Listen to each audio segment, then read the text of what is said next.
Warren Price's voice didn't rise. That was the worst part. Sloane Merritt came downstairs at 6:30 on a Tuesday morning, still wearing her robe, expecting to find coffee and quiet. Instead, she found Warren standing in the marble entryway, fully dressed, holding a manila envelope like it was a bill he was tired of carrying. "I need you out by 7, he said. She almost laughed. "Excuse me? Your mother's estate has been transferred." He held out the envelope. "Legally. Fully. This house is mine now. You have no claim here. I grew up in this house, Warren, and now you'll grow up somewhere else." He stepped to the front door and opened it himself. "Don't make me call someone." The coffee was still brewing when her suitcase hit the front steps. She stood on the sidewalk outside the only home she had known since her mother died, still in her robe, the morning air cutting through the fabric like it had an opinion about her. A neighbor pulling out of his driveway slowed, looked, kept going. A woman in a running jacket glanced over her shoulder mid-stride, then looked away. A man walking a dog crossed to the other side of the street in a wide arc that had nothing to do with the dog. Nobody stopped. Nobody asked. The suitcase lay on its side where it had landed, one wheel still spinning slowly in the cold November air, and the sound of it was the only sound on the block for a long moment. Sloane didn't move to pick it up. She just stood there, not crying, not speaking, existing in that strange frozen space between the moment something happens and the moment the brain agrees to process it. She had her phone in her robe pocket, her wallet on the foyer table she no longer had access to, and approximately $40 in cash in the emergency compartment of a bag she had not planned to be carrying this morning. She had a law degree. She had a title at a company that bore her mother's name. She had a corner office she hadn't been allowed into in 6 days. Half a block up the street, a white pickup truck sat idling at the curb. Cole Hadley was in the driver's seat, thermos between his knees, going over a work order on his phone before heading to his first job of the morning. He looked up for no particular reason and saw her. He sat there for 3 seconds. Then he put the truck in park, set his phone on the dash, and got out. He didn't ask what happened. He didn't ask if she was okay. He walked over, picked up the suitcase, set it upright on its wheels, and looked at her steadily. "Have you eaten?" he said. She blinked. Out of every possible question, that was the one that reached her. Not pity, not curiosity, not the careful tread of someone trying to determine whether she was dangerous or damaged. Just a plain, practical question from a man who had clearly decided that solving the immediate problem was more useful than understanding it. She shook her head. "Come on then," he said, and started back toward the house. She followed him. She couldn't have explained why if anyone had asked. The front door opened before they reached it. A little girl appeared in the gap, wearing a winter coat that was zipped only halfway up, one shoe already on, and one still in her hand. She looked at Sloane with the frank, unfiltered curiosity of someone who had not yet learned to pretend not to stare. "Do you want toast?" the girl said. "Dad always makes too much." Sloane looked at her. 7 years old, maybe, with her father's dark eyes and the particular confidence of a child who has never been told her observations are inconvenient.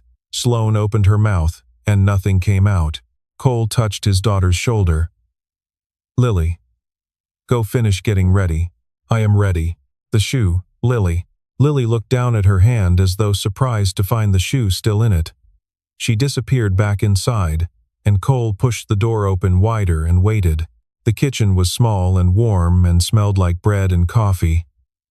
Cole set her suitcase beside the door, moved a stack of mail off a chair, and put a mug on the table in front of it. He didn't ask her name. He didn't ask her anything. He just turned back to the counter and went on packing Lily's lunch, and the sounds of the house folded around Sloane like something she hadn't known she was cold without. The hum of the refrigerator, Lily singing something half-remembered from school somewhere upstairs. The soft pop of the toaster, the yellow morning light coming through the window over the sink, the kind of light that had no business being that gentle on a morning like this. Sloane sat down. She wrapped both hands around the mug and, for the first time since 6:30, stopped moving. By the time Lily had been dropped off at school, and Cole had come back through the front door, Sloane had found her footing enough to be uncomfortable with it. She was sitting in a stranger's kitchen in yesterday's clothes, drinking a stranger's coffee, with nowhere to be and no idea what to do next, and the unfamiliarity of that position sat on her chest like something physical. She had operated from a position of forward momentum for so long that stillness felt like a system failure. Cole poured himself a second cup and leaned against the counter. "I've got a room," he said. "Cleared it out about a month ago. You're welcome to it." She shook her head before he finished. "I don't take charity." "It's not charity. It's an empty room." He looked at her evenly. "Empty rooms are a waste." She wanted to argue. She had spent 10 years in boardrooms, negotiating language, and she knew exactly how to dismantle a weak position, and she assembled the first 2 sentences of a refusal before she recognized that she had nowhere to go, not a friend she could call without the story becoming something she'd have to manage, not a hotel she could pay for with a frozen account. She closed her mouth, said nothing, which was, she supposed, its own kind of answer.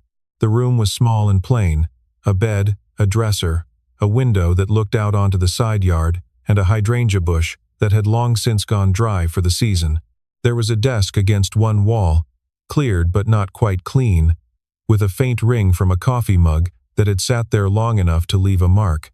On the corner of the desk sat a manila folder thick, dog-eared, labeled in neat block letters that she recognized as the handwriting of an engineer. Merritt. Columbus, 2018. Sloane looked at it for a moment.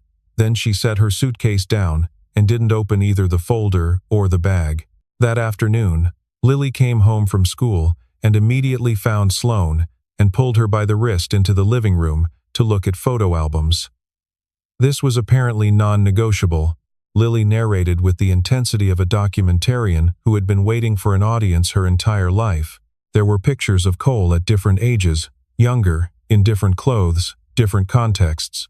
At Lily's school play 2 years ago. At a lake somewhere, sunburned and laughing. And one that was different from the others in the particulars. Cole standing in front of a partially constructed high-rise in Columbus, wearing a hard hat and a collared shirt under a vest with a company logo on the chest, smiling at whoever held the camera. The building behind him had a logo on the temporary hoarding. A firm Sloane recognized. She said nothing, filed it away quietly, and turned the page when Lily turned it. Later, after the dinner she had initially declined, and then eaten anyway because the alternative was sitting alone in the small room, listening to her own thoughts ricochet. Sloane sat on the bed with her phone and called her attorney. The news was not good. Warren had moved faster than she'd expected and more precisely than she'd feared. He had activated a dispute clause buried in the estate documents, one that Eleanor's attorneys had flagged as standard language and never fully explained, and used it to trigger a temporary freeze on the trust account. The freeze was provisional, her attorney said, carefully, but it would hold through the board hearing. 30 days. She had 30 days to mount a challenge before the board of Merritt Capital voted on the legitimacy of Warren's authority transfer. If she couldn't establish grounds for reversal, the freeze would become permanent. She sat on the narrow bed in the small plain room and stared at the suitcase she still hadn't unpacked. 30 days. Later that evening, Cole knocked on the door and asked if she wanted dinner. She said no. She heard him in the hallway for a moment, a pause, the sound of something being placed carefully, and then his footsteps retreating. When she opened the door 10 minutes later, there was a bowl of soup on the floor outside it, still warm, with a spoon laid across the rim. He hadn't said anything about it, hadn't waited to be thanked. She ate it sitting on the floor with her back against the bed, and told herself it didn't mean anything. She didn't quite believe herself, but she told herself anyway, because some fictions are load-bearing. The call came 3 mornings later. Sloane was at the kitchen table with a cup of coffee and her laptop when her phone lit up with Warren's name. Cole was across from her, reviewing a work order for a job later that morning, eating a piece of toast he'd cut in half without apparent reason. She answered, because not answering was a form of fear she wasn't willing to perform. Warren's voice was precisely what she expected, even, unhurried. the voice of a man who believed the outcome was already settled and found her continued presence mildly tedious rather than threatening. "I know you're in Dayton," he said. "I'd like to know what you think you're doing." "I'm having coffee," she said. "Was there something else?" "Don't be clever. It doesn't change the math." A pause, timed for effect. "You have nothing that touches the addendum. You know that. Come back to Columbus and we'll discuss a settlement that doesn't embarrass anyone." She hung up. Her hand, she noticed, was tight around the phone. She set it on the table and looked at the wall above the window. Cole didn't ask. He pushed a second cup of coffee across the table to her. Hers had gone cold while she'd been on the call, and went back to his work order. He didn't shift his posture, didn't become careful with her, didn't adopt the particular soft register people used around someone they decided to treat as breakable. He just kept moving through the morning, and she felt the tension in her chest loosen by a fraction. Not because anything was better, because the room hadn't changed. "The Columbus Project," she said. He looked up from his paperwork. On the desk in the room, the Merritt Columbus file. She watched his face. "You were lead engineer on that job, Hadley and Marsh." He was quiet for a moment. "Not calculating, just processing." "Yeah," he said. "I approved that project." She set her coffee down. "I was the one who signed off on the contractor selection. I sat across a conference table from someone from your firm for 2 hours in October of 2018. He thought about it. 208 Broad Street, he said.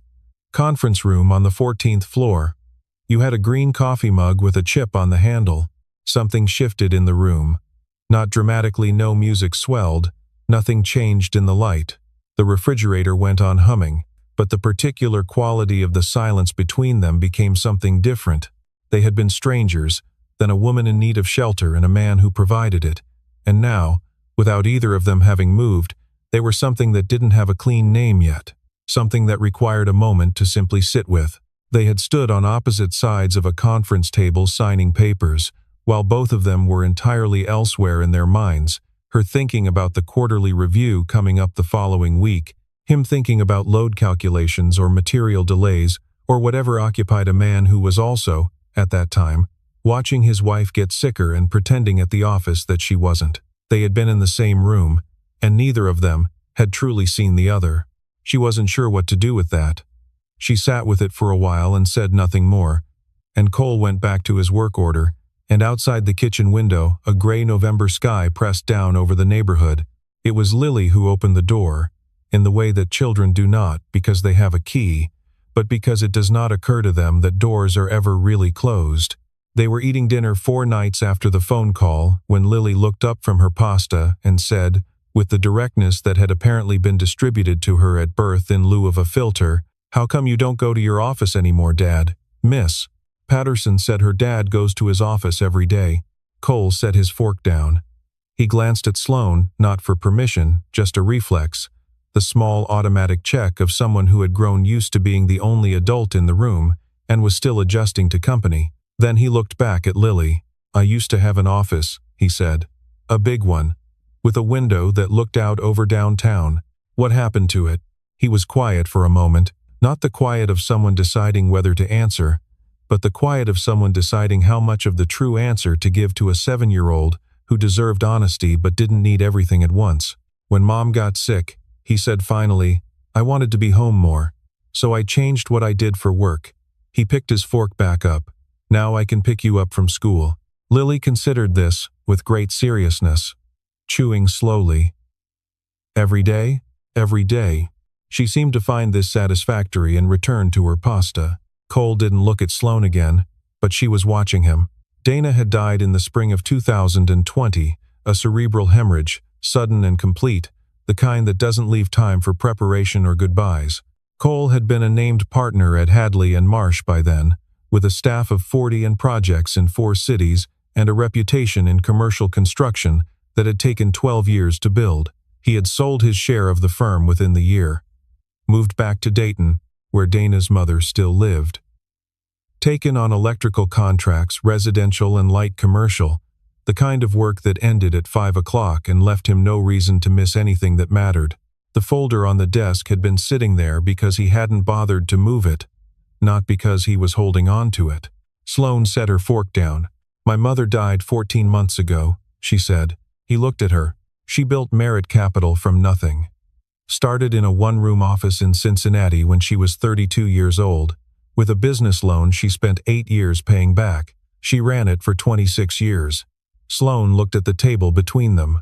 Warren was her husband for 3. He came in at the end, when she was sick and tired, and maybe not reading everything she signed as carefully as she would have otherwise. Cole said nothing. Lily had gone quiet too. The way children sometimes do when they sense the conversation around them has changed weight without being able to say how they know. "There's a paragraph in the estate addendum that shouldn't exist," Sloane said. "It transfers controlling interest to a surviving spouse, under certain conditions that were never part of my mother's original plan. Her attorneys say it's legally valid. I say the signature on the supplemental page isn't fully hers, that it was signed when she was medicated and exhausted, and Warren was in the room. But the original estate documents are in a filing system at the Merit Capital offices, and I no longer have access to those offices." She paused. "So, I have 30 days and no physical evidence." Cole nodded slowly. He didn't offer solutions. Didn't immediately suggest steps or strategies or connections he might have. He just received what she'd said and held it there across the table from her. And she understood then that this was its own particular skill, and not a common one. Most people, when told a problem, wanted immediately to fix it. He simply let it exist.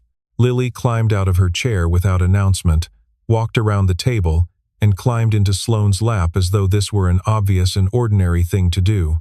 She arranged herself with her head against Sloane's arm and her feet hanging off the side of the chair, and within 4 minutes was asleep with the completeness that only children manage. Cole and Sloane sat across from each other in the warm kitchen light. Neither of them moved to end the evening. Neither of them quite knew what to call the reason they didn't. The article appeared on a Wednesday. Sloane found it first a link forwarded by her attorney before 8 in the morning, with 2 words in the subject line. "Call me." She read it on her phone at the kitchen table, while the coffee was still brewing. The headline ran across the top of a gossip aggregator's site, in the oversized font of something designed to be shared before being read. "Merit Capital High-Risk Surfaces in Dayton Living with Local Handyman, Amid Estate Battle." Below it, a photograph taken from across the street, slightly out of focus but recognizable enough. Sloane on Cole's front porch, coffee mug in hand, hair still pulled back from sleeping. She sat with the phone for a moment and worked through what it meant. Warren had hired someone to track her, that much was obvious. The article itself was thin, no real information, just the photograph and the insinuation that proximity to a handyman was inherently damaging to her credibility. It was a pressure tactic, not a legal move. He was trying to make her feel exposed enough to come back to the table on his terms.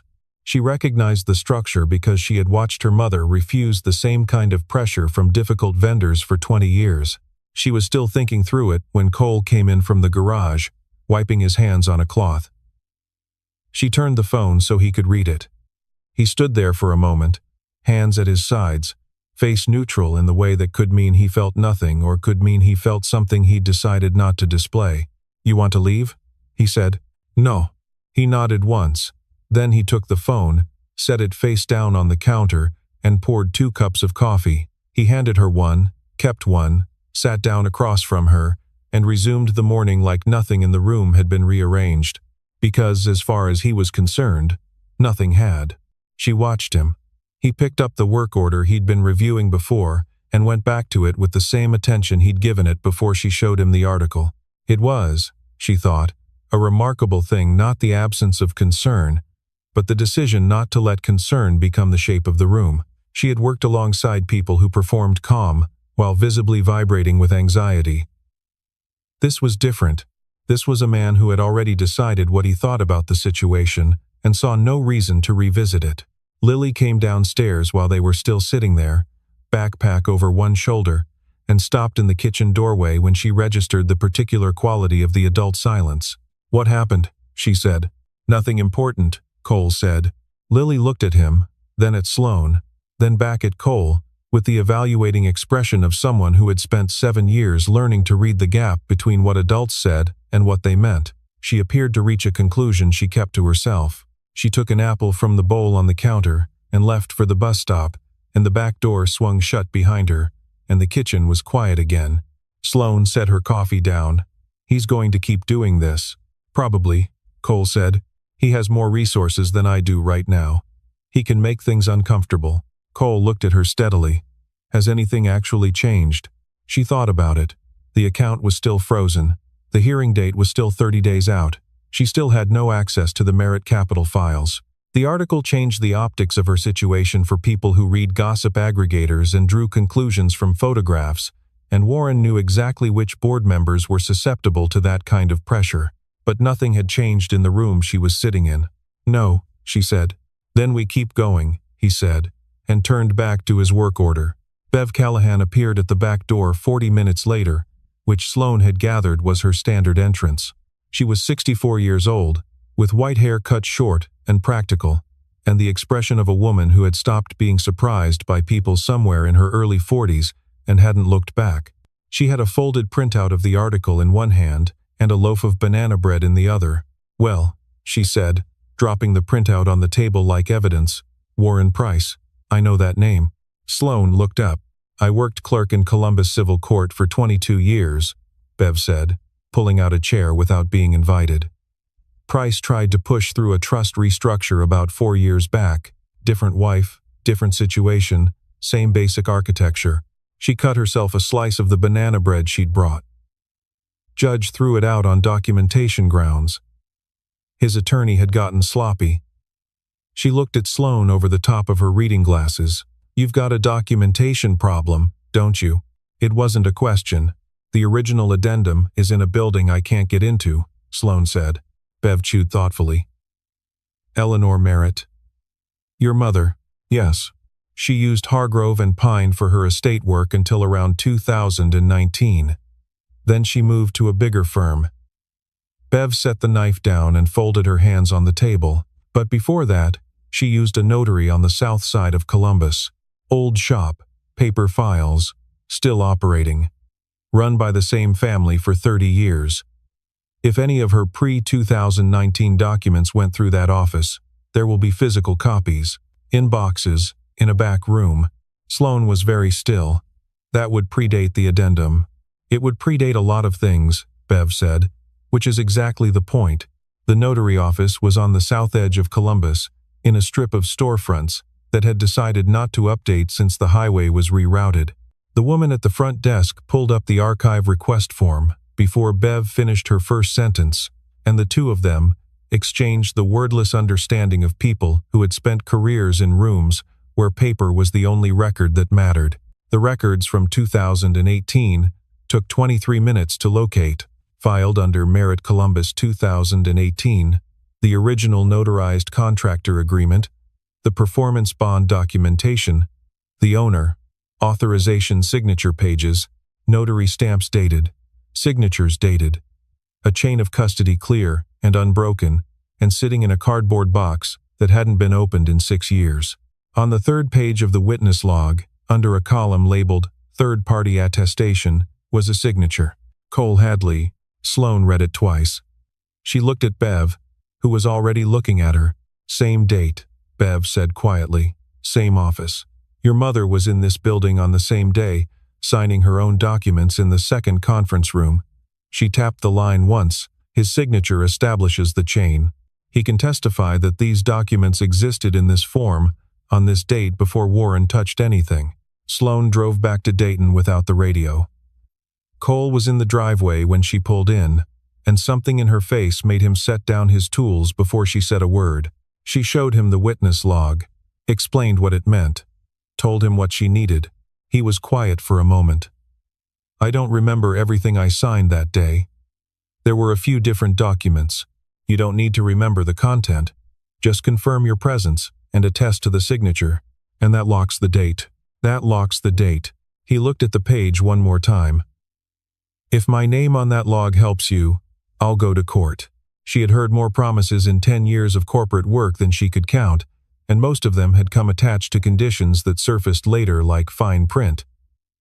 This one arrived clean. Just a flat statement from a man with no stake in the outcome, beyond the fact that she'd needed something. She didn't know what to say. She said nothing. It felt, for once, like the right answer. They were still working at 1 in the morning. The kitchen table was covered in organized papers, the notary file, the board meeting notice, the contractor documents Sloane's attorney had pulled from a secondary archive, a printed copy of the estate addendum with margin notes, and a legal pad Cole had filled with a timeline in his clean, precise engineer's handwriting that made everything look more orderly than it felt. The overhead light was on, and the rest of the house was dark and very quiet.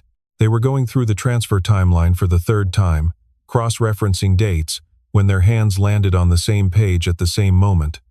Both of them stopped. The silence lasted 4 seconds. Maybe 5. It was Sloane who pulled her hand back first. "I can't," she said. The words came out steadier than she expected. Cole didn't argue. He didn't push or lean forward, or perform any of the small masculine negotiations she'd learned to read over the years. He just looked at her, and she felt the decency of the look steady, unhurried, without injury. "Not right now," she said.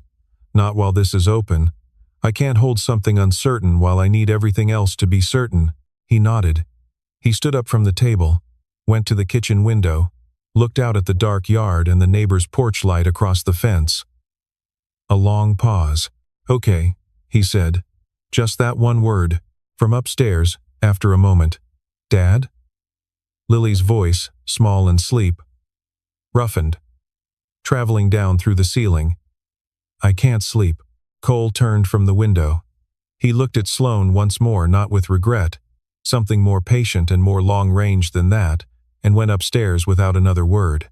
She sat alone at the table for a while, listening to the creak of the floors above her, the murmur of Cole's voice, and then the eventual quiet when Lily settled. Then she went back to the documents, because that was what she knew how to do, the thing that would still be there in the morning, unchanged, regardless of everything else. What she didn't know, until much later, was the letter in the kitchen drawer. It had arrived 2 days before the preliminary hearing, addressed to Cole Hadley, at his home address, from a law firm she had never heard of. The letter alleged that by providing housing to a material witness with a direct personal interest in active litigation, Cole had potentially impeded due process and exposed himself to civil liability under a specific statute that sounded authoritative and, Sloane would later determine, had been applied in a deliberately misleading way.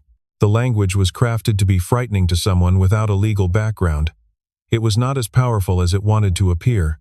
Cole had read it in the hallway, alone, folded it, put it in the kitchen drawer under the takeout menus. He had not mentioned it to Sloane. He had not asked her to leave.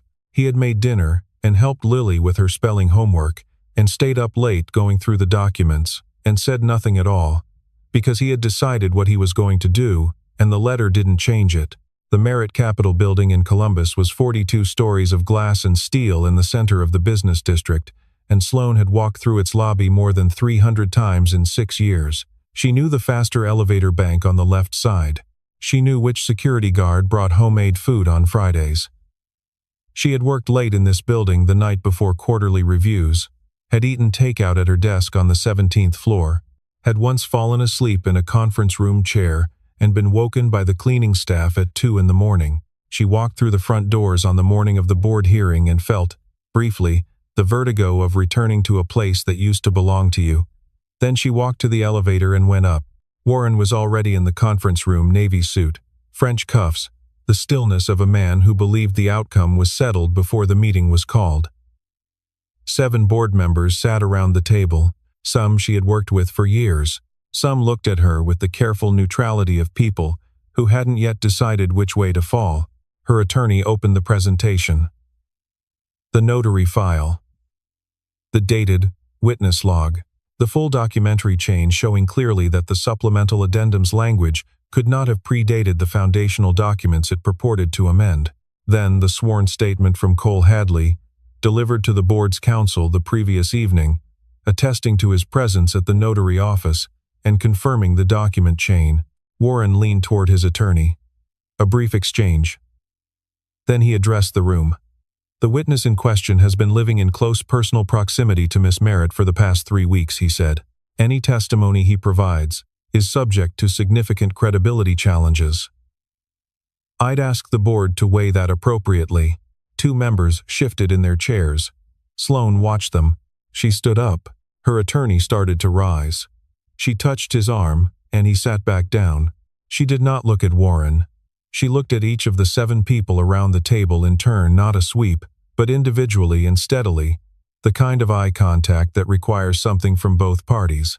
"My mother founded this company in 1996, she said.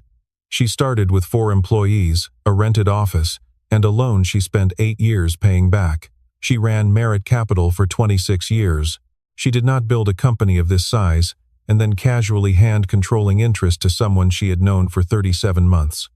She paused. What she did was sign documents when she was exhausted and ill and trusting, and there are people who specialize in being in the room precisely when that happens."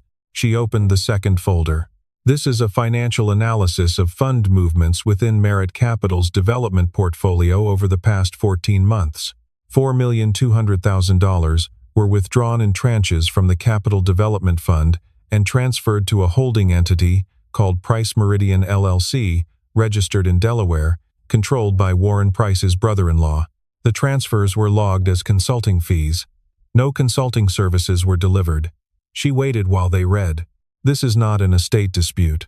This is a 14-month extraction, executed while my mother was dying and completed after she was gone." The room was very quiet. The board deliberated for 52 minutes.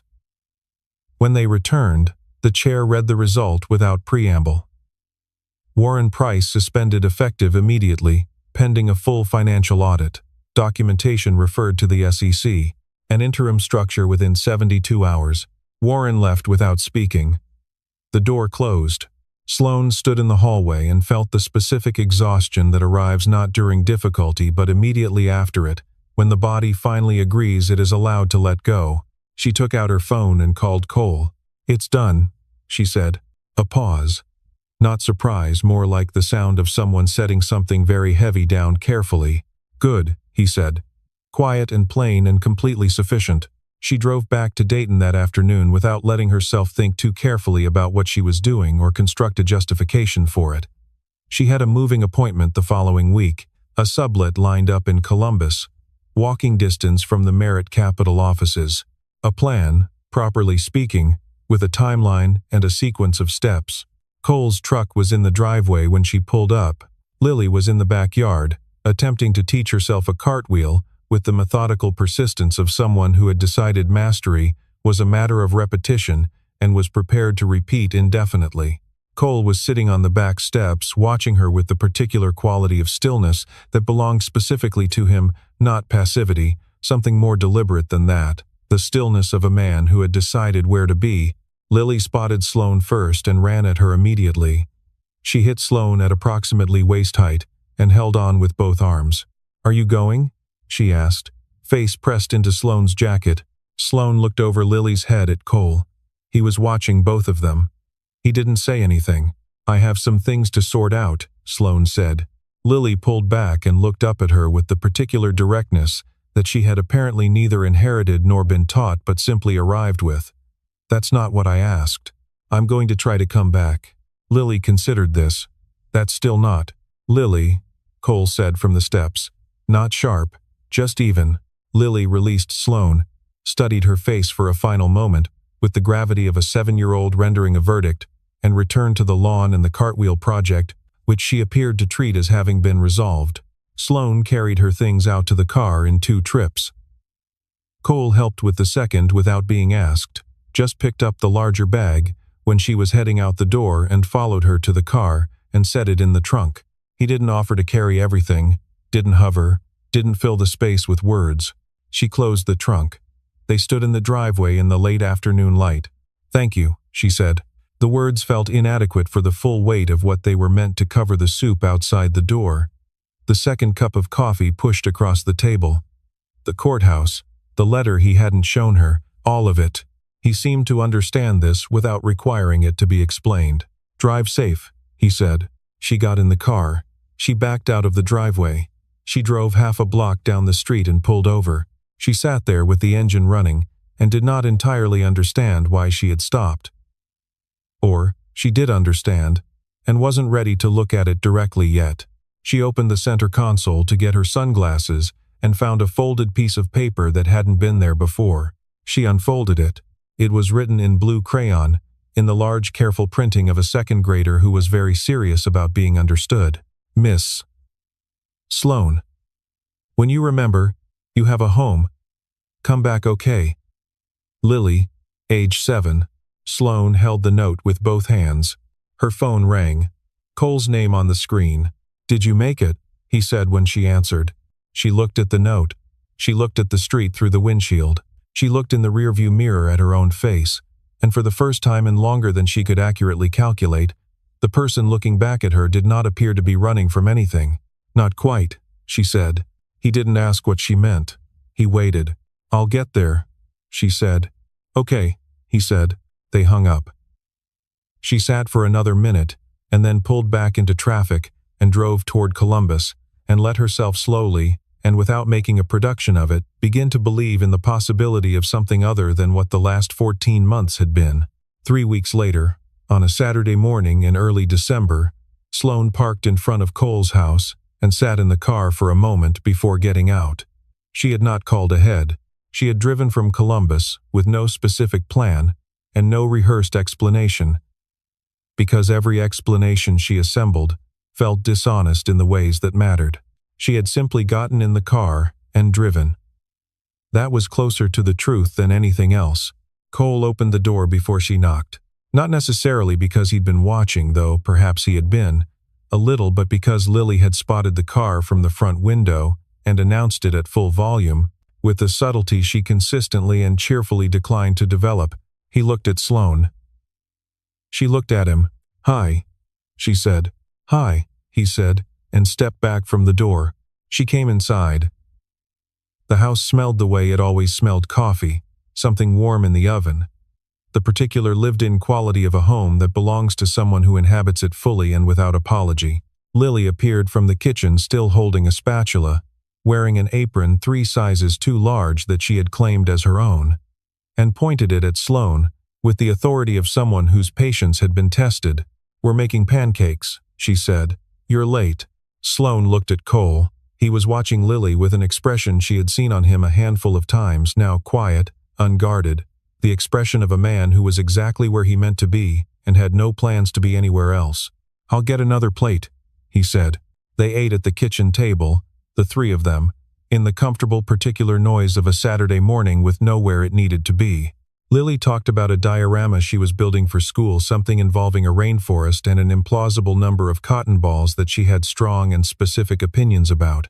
Cole listened with full attention and asked good questions and refilled everyone's coffee without drawing attention to it. Sloane ate her pancakes and did not try to name what she was feeling, because some things resist the pressure of being named and are better left to accumulate quietly until they become simply the shape of your days. Outside the kitchen window, the first real snow of the season had begun to fall soft and unhurried, covering the yard and the street and the dry hydrangea bush by the side of the house, covering everything that had been bare and making it look, briefly, like something that had been waiting for this all along. Neither of them had planned it. But somewhere between a suitcase hitting the front steps at 6:30 in the morning and a kitchen table set for 3, they had both, quietly, stopped leaving room for doubt.